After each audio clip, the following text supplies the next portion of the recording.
Hello students, till last lecture we were discussing about the nearsightedness, that is myopia. It comes in defects of vision topic, and next in this topic is question number 8. Now we have, in which we will see about write a short note on far-sightedness, that is hypermetropia.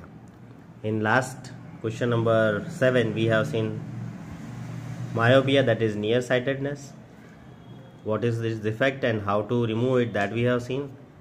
And in this lecture we will see what is far-sightedness and how to remove it. That is also we will understand. So it's totally opposite type of defect, and its correction is also in opposite way. If the eye lens does not become thick, in that we have seen, if the eyeball does not become thin.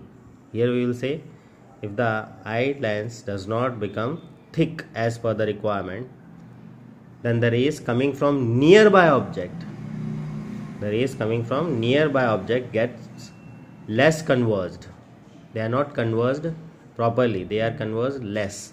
In that type of defect, nearsightedness, converge was excessive conversion was there.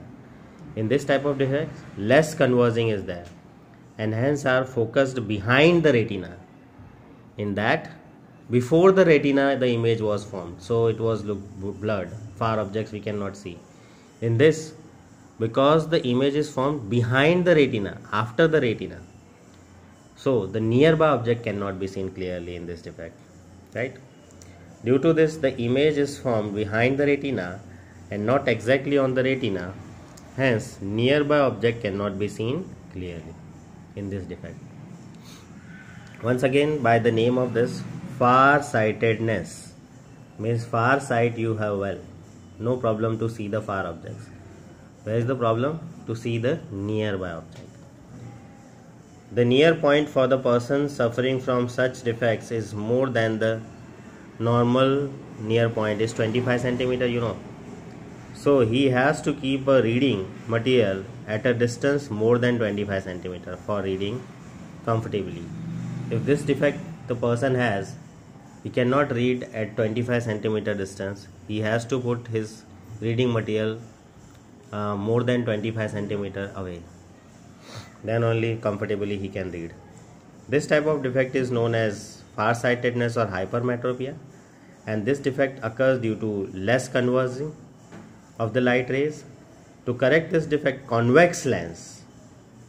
In that nearsightedness we were using concave lens. Here we have to use convex lens of appropriate focal length is used. Once again, by the figure we will understand this.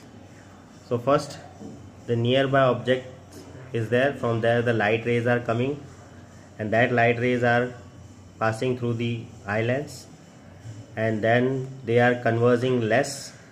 So they are converged after retina, that is behind the retina. So image is formed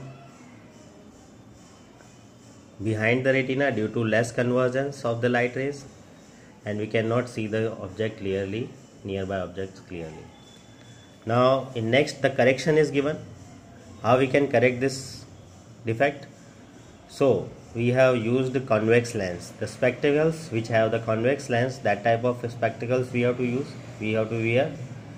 So the nearby object, when we see, the rays coming from the nearby objects will pass through first of all from the convex lens, then they will pass through our eye lens, and then they will be properly converging, and they will converge at retina.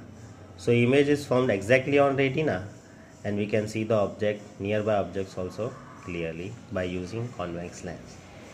Thank you.